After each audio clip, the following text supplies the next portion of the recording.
Bien le bonsoir, ici Cinémaniac et joyeux Halloween. Ah oui, et avant que vous me demandiez, non, ça c'est pas une potion pour me transformer en ma jumelle maléfique. Après la possession démoniaque de l'année dernière, j'ai décidé de me calmer un petit peu avec les expériences paranormales. Vous vous en doutez, il est assez difficile de trouver un sujet en rapport avec ce thème sans tomber dans le cliché. Halloween est souvent l'occasion de revisiter le bestiaire du cinéma d'horreur. Des créatures à poils, à écailles, en putréfaction, puisant dans le surnaturel ou bien dans notre réalité, il y en a pour tous les goûts. Cependant, on voit bien que certaines figures sont préférées par le public cinéphile, peut-être par le nombre de films où elles apparaissent ou par le pouvoir de fascination qu'elles exercent.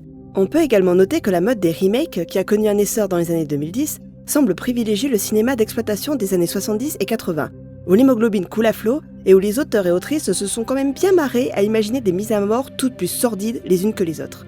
Même si les cinéphiles gardent une affection toute particulière pour les films en noir et blanc et leur charme désuet qui sont bon la cendre et le formol. Plusieurs monstres célèbres, issus de la littérature européenne, sont des figures de choix pour une adaptation cinématographique.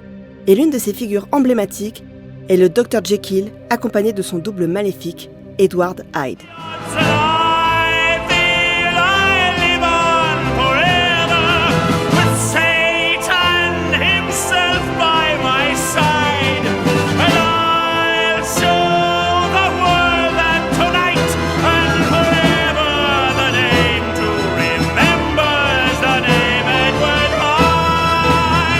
Le roman de Robert Louis Stevenson, publié en 1886, s'est très vite imposé comme un monument du genre de l'horreur.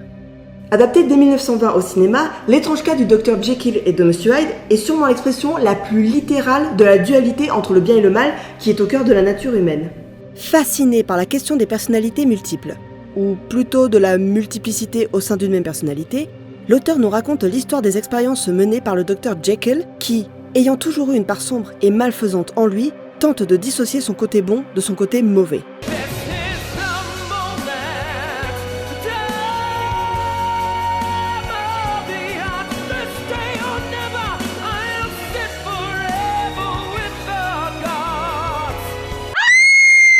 La potion fonctionne au-delà de toute espérance et lui donne les traits d'Edward Hyde, un petit homme difforme dont l'apparence répugnante reflète la laideur de son âme.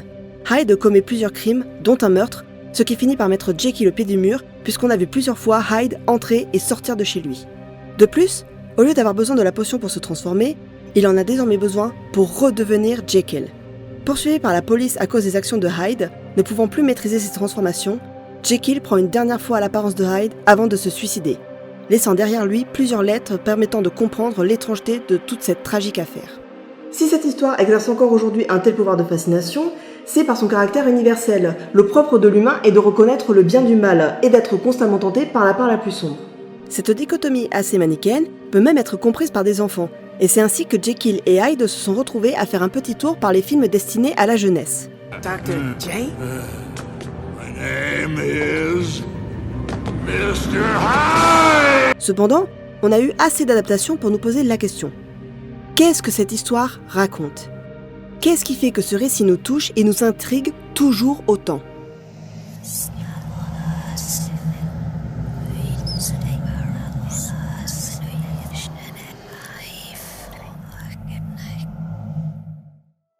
Le fait que l'intrigue du roman et de la plupart des films se situe en pleine époque victorienne est loin d'être anodin.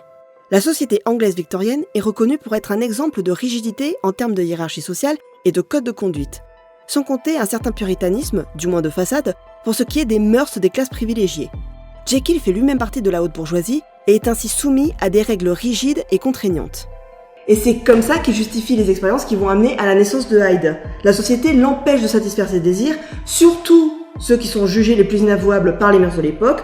Sa solution est donc de se séparer physiquement de ses désirs. Et aujourd'hui, c'est sûrement l'explication qui tient le moins la route. Quand on lit le roman, on se rend compte que les femmes en sont quasiment absentes, reléguées au rang de simples figurantes. Ce que les films ont modifié en rajoutant 2 personnages, dont les noms varient d'un film à l'autre. La fiancée de Jekyll, de la même classe sociale que lui, et une jeune femme appartenant au monde de la nuit, chanteuse, danseuse ou prostituée selon les versions, à qui Hyde va imposer une relation. On va pas s'attarder sur la comparaison entre amour et désir, péché et vertu, parce que ça ne me semble pas vraiment pertinent.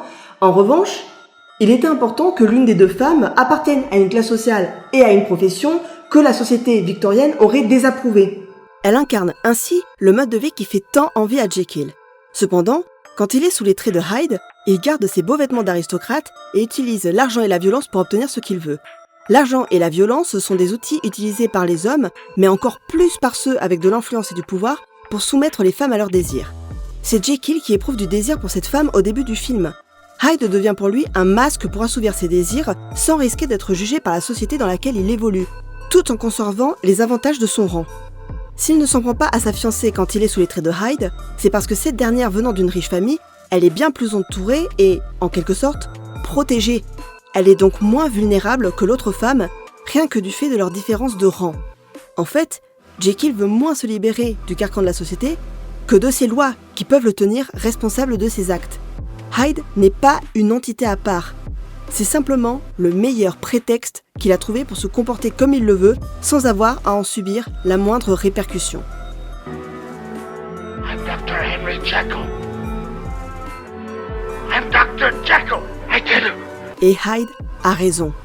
Il est Henry Jekyll, et Henry Jekyll est Hyde. Yes. He's the kind of a man you can get down on your knees to, isn't he? A sweet, dear, pure man that you can trust and believe. He's a smug, hypocritical coward, that's what he is. You couldn't know that. I know him intimately, and I detest him intimately. D'ailleurs, cela se reflète dans la transformation, dont une des caractéristiques est le changement d'apparence de Jekyll quand il devient Hyde.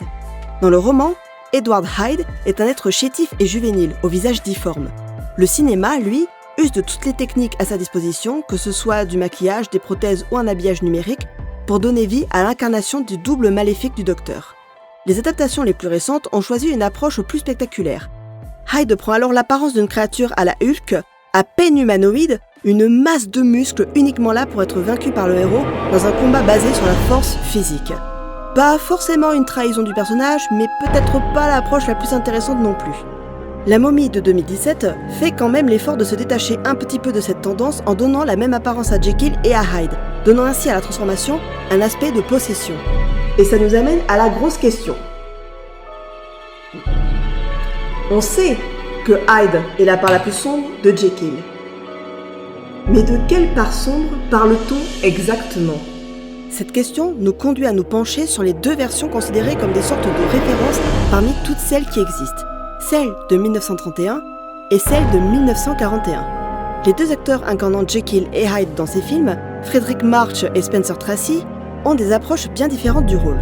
Tracy ne modifie que très peu son apparence entre les scènes où il joue Jekyll et celles où il joue Hyde. La majorité de la transformation est en fait basée sur son jeu d'acteur.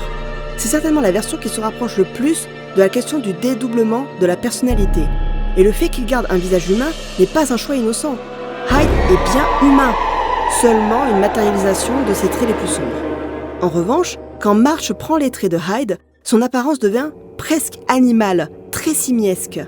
Le film prend ainsi le parti de dire que la part sombre dont Jekyll veut se séparer est sa part animale, qui est incontrôlable et ne reconnaît pas les limites imposées par la société, adoptant la thèse selon laquelle ce qui différencie une personne d'un animal, c'est sa conscience. Un humain sans conscience perd donc son humanité. La question de l'animalité est souvent mise en avant pour excuser un acte condamnable ou au contraire pour isoler les brebis galeuses qui ne respecteraient pas les règles de vie en société. Ce sont pas des êtres humains, ils sont pas comme nous, ce sont des vrais pourris, etc., etc. Mais en nous intéressant à l'œuvre de Stevenson, on est finalement peut-être passé à côté. Le fait que Jekyll soit le seul responsable de son malheur et de sa chute est très important. Quand il prend la potion, il est précisé dans le roman qu'il se sent d'abord libéré par l'apparition de Hyde. La transformation ne lui pose problème qu'à partir du moment où il ne la contrôle plus. Elle l'arrange jusqu'à ce que les actions de son alter ego aillent trop loin pour son propre code moral.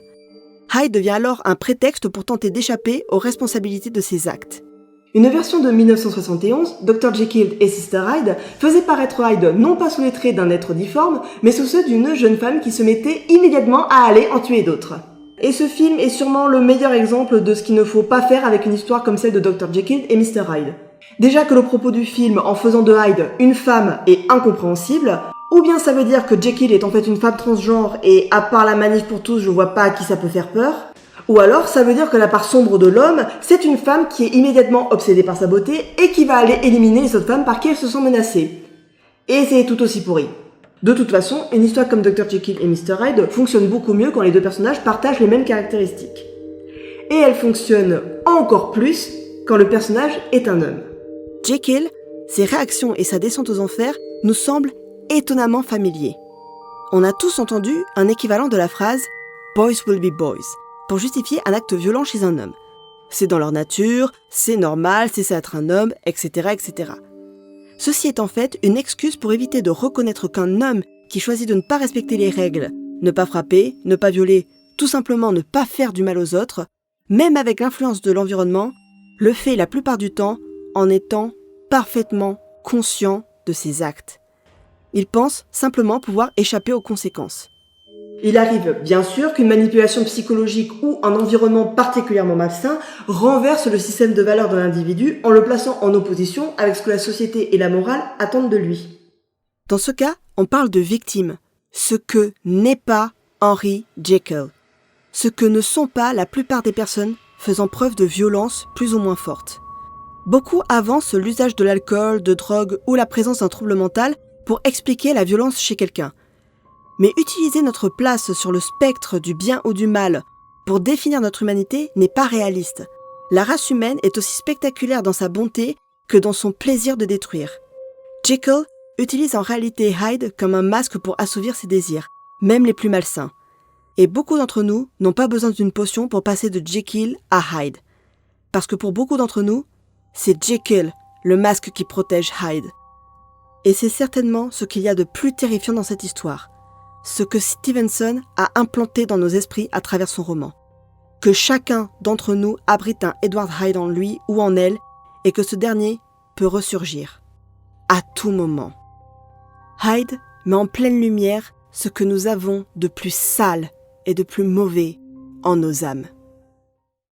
Et puis Halloween n'est pas vraiment la période pour se comporter sagement. Sur ce, je vous souhaite de bonnes célébrations et vive le 7e art. Salutations!